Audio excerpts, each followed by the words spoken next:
tarmac rally car, the R35 GTR. There's a bit of a mixture and a flavour of all sorts of stuff, high performance European stuff. That sounds fun. V8s and, there's a bit of everything, including this Audi R8 you see on screen. But when we talk about a lot of people are talking to Australia for this stuff. It's a championship, a range of events around the country. So it becomes a championship.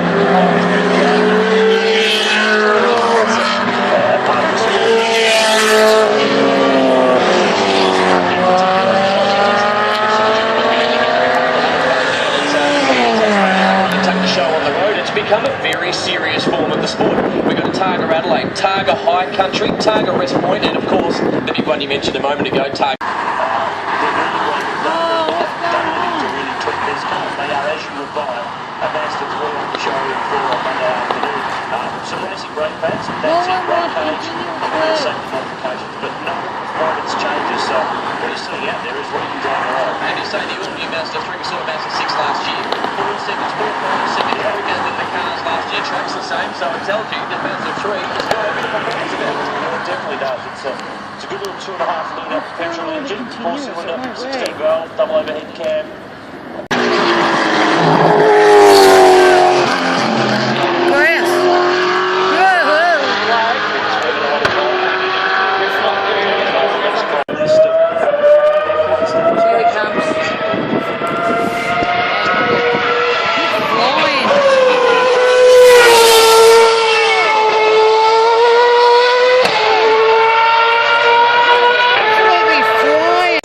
Another 24 seconds, 47 seconds after McDougall. David Coulthard is released, the Red Bull Renault.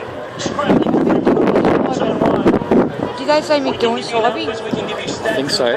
Oh wow. Shows you how fast He is. the Formula 1 car really is up against a great road car and an impressive V8 supercar. Coulthard already down at turn 3. No. Oh, you. He started the hunt. Okay.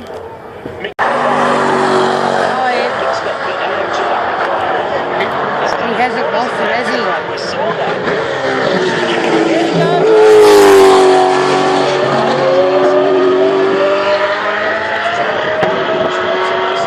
God, they're not that far behind each other, are they?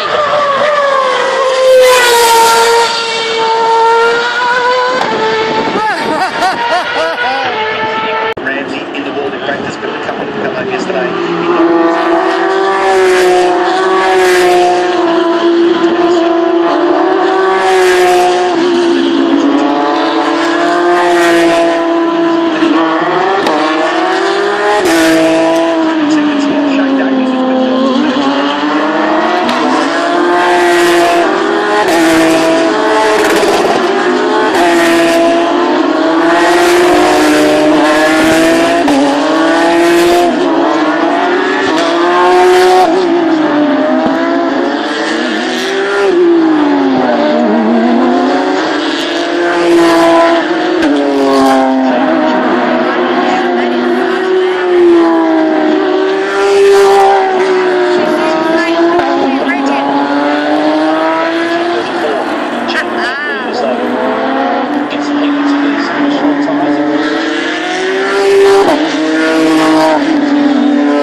Mechanical group from talking.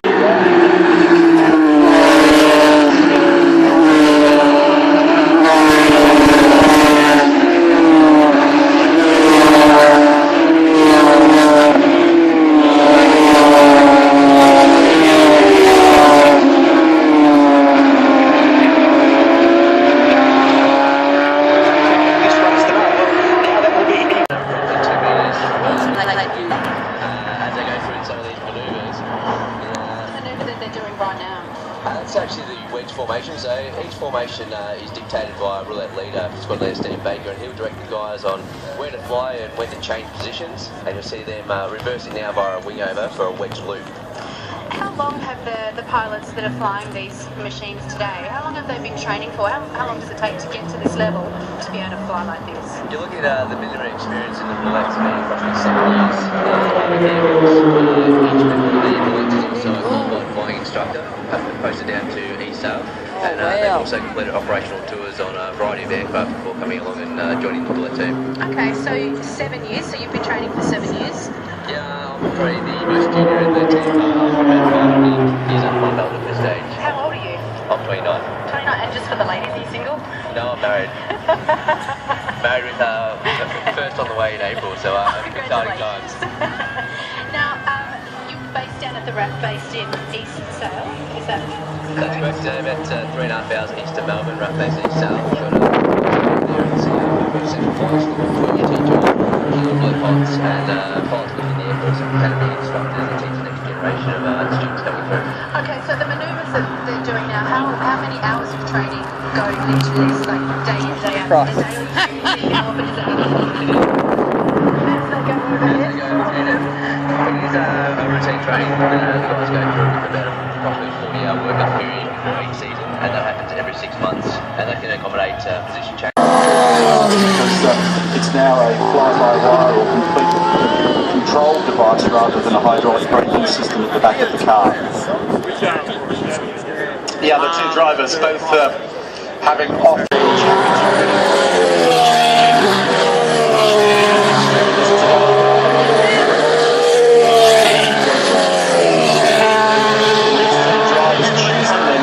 First time in 18 years.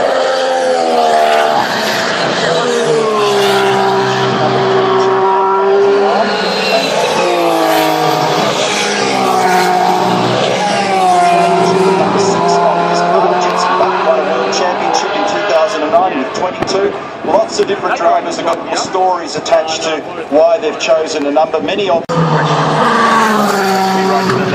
Ferrari.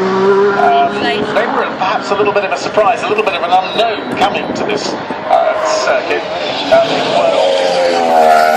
Getting in the hierarchy, but Fernando Alonso fastest in the morning session, and then third fastest in the second. Raikkonen had a few more problems and was 9th and 7th yesterday. He was 9th fastest in the first session. He recorded 19 laps. I heard a whisper on the radio at one point of the gearbox tyre and the tread surface and the road. Sensational. Just a tail, they won't be able to cope with the slick dry weather tyres.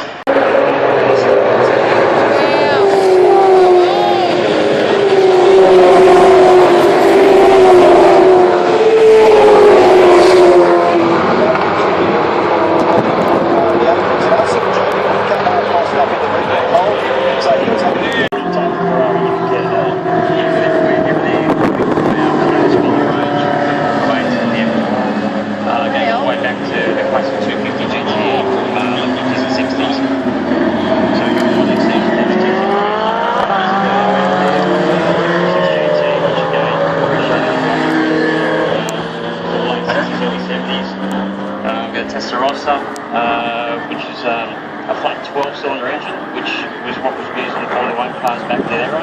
That's the reason why we used it. Rear engine.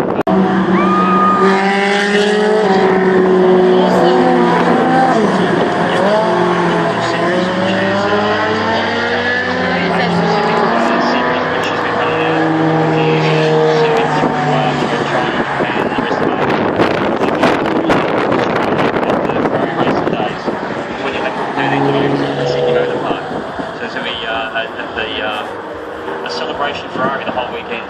Am I right in understanding there's a 333 S.p.A. race car? Yeah, that's the Le Mans prototype.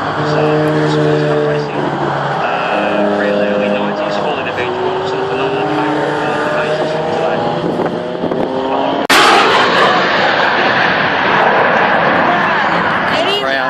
Yeah, come around again. Stand up. Formula 1 rolling in Australia Grand Prix. Yes. Yeah, so You get it?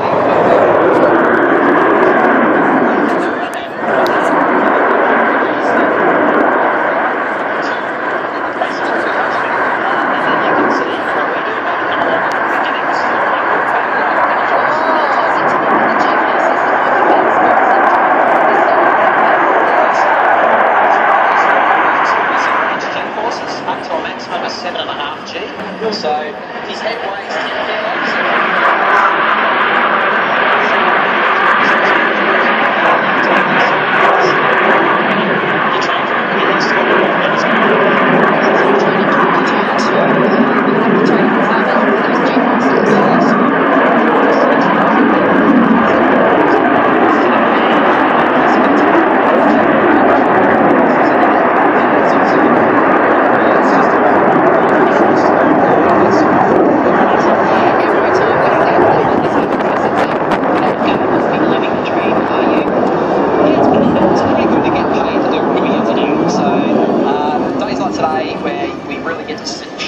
Aircraft what it can do, fly into it pretty well against us. If it's envelope here, a lot of manoeuvres, it's fantastic fun and great to do.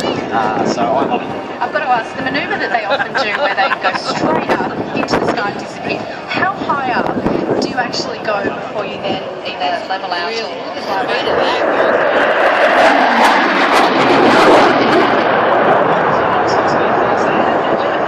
So he's going to come around now actually, and he's going to go for the vertical pass. What do you think over?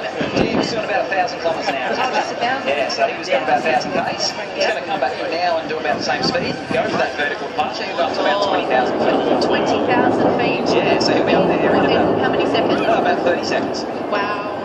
Now, you were telling me before that you take off and land at the Melbourne airport. Yep. How long does it take you to get from here to there?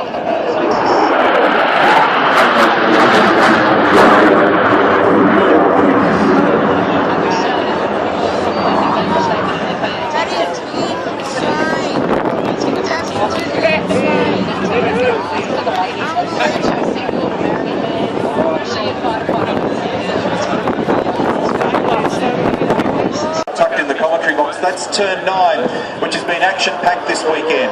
And that, of course, is why everyone's going out so early.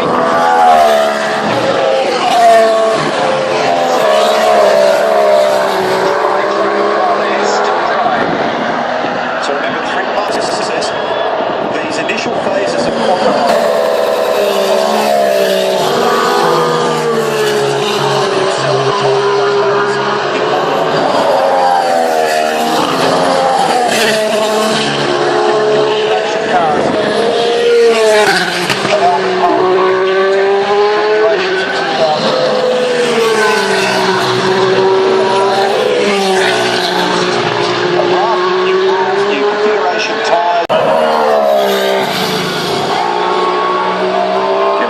just moves to position 7 on this lap. Hulkenberg is up in 3rd place. Ricardo, Hulkenberg there, Rosberg, and now Button goes fastest, 1:44.43. Putting that thing back at the top. This is a great performance in very awkward conditions.